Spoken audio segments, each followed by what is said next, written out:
Hello, hello, good afternoon, good evening, good morning sa inyong lahat dyan, mga kananay dyan, kabunso. So guys, welcome back to my YouTube channel. So for today's video ay gagawa tayo ng tuturo ko sa inyo kung paano gumawa ng cover ng sofa bed. So medyo mahirap ito guys, kasi gagamitan natin ng cord. So ito na po yung part 1. So bago ang lahat guys, mag-intro muna tayo. Let's go! FG TV.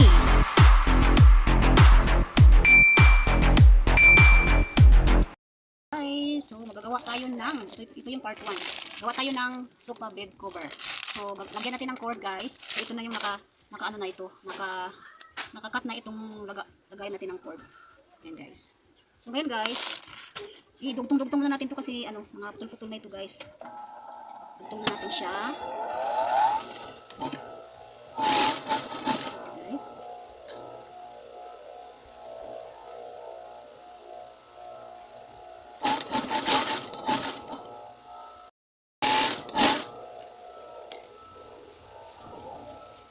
Ayan, malapit na tayo matapos pagdugtong.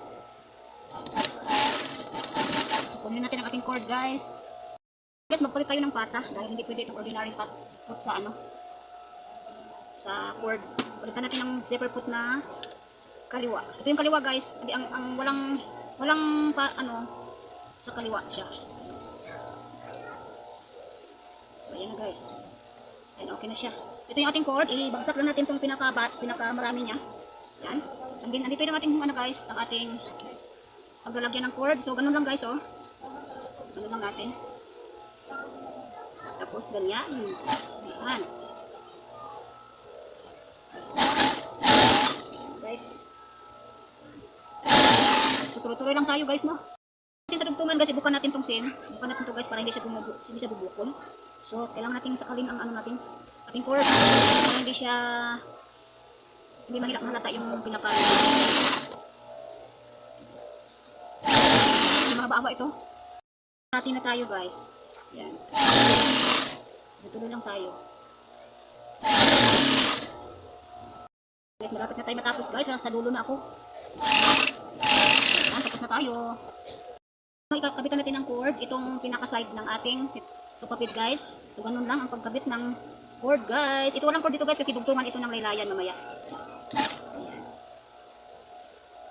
Kailangan natin sakalin ang cord natin guys. Ganun lang guys. Pagdating dito sa may kanto, natin. Upitan natin para maganda yung liko niya guys. Pagdating kasi dyan liliko tayo guys. Ayan, ayan na guys, oh. Maganda yung liko natin. Oh.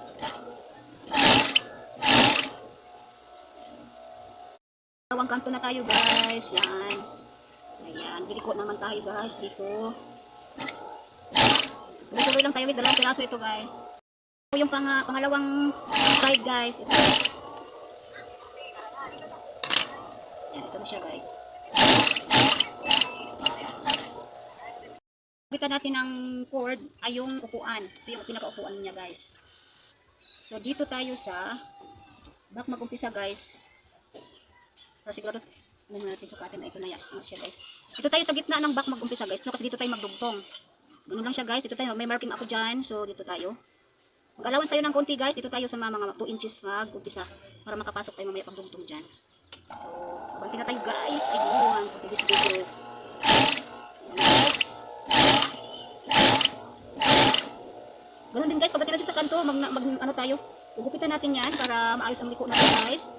Ayan, agad na tayo sa kanto. Ayan, liko tayo ng maayos guys. Ayan. Diba maganda yung pagliko pag may may gupit tayo dyan sa ating cord. Ayan na guys. So, tuloy-tuloy lang tayo, no?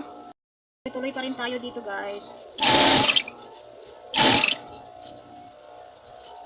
Sa pang-apat na kanto guys. Ayan, iliko natin ng maayos yan. Ayan, naka-match na yan guys.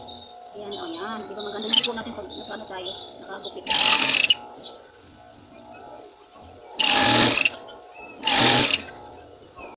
Sa dugtungan guys, kinapos tayo ng budget dito sa sa ating cord. So gawin natin ng paraan.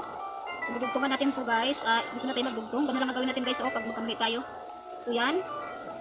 Ikabit natin yan. Idugtong natin yung isang cord. Tapos itupin natin tong kabilang side ng ng ating pangdugtong. So ganun lang guys. Starting na lang ang gagawin natin guys. So ganun na lang guys. Ayan na guys, o diba? Ayan.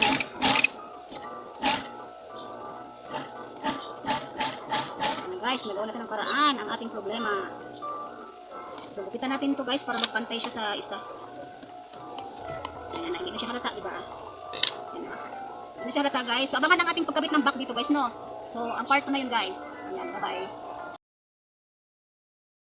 Nagtatapos ang ating video for today guys, no? Sana may natutunan kayo at sana'y tatangkilikin nyo aking mga videos guys, no? So, kung bago lang po kayo sa aking channel, subscribe na guys, and don't forget to click the notification button para updated po kayo sa aking mga sunod na mga bagong tutorial guys. So, once again, I'm your ating TV, ang pubing mananahin ng ating puno na nagsasabing, ingat, God bless, and bye-bye!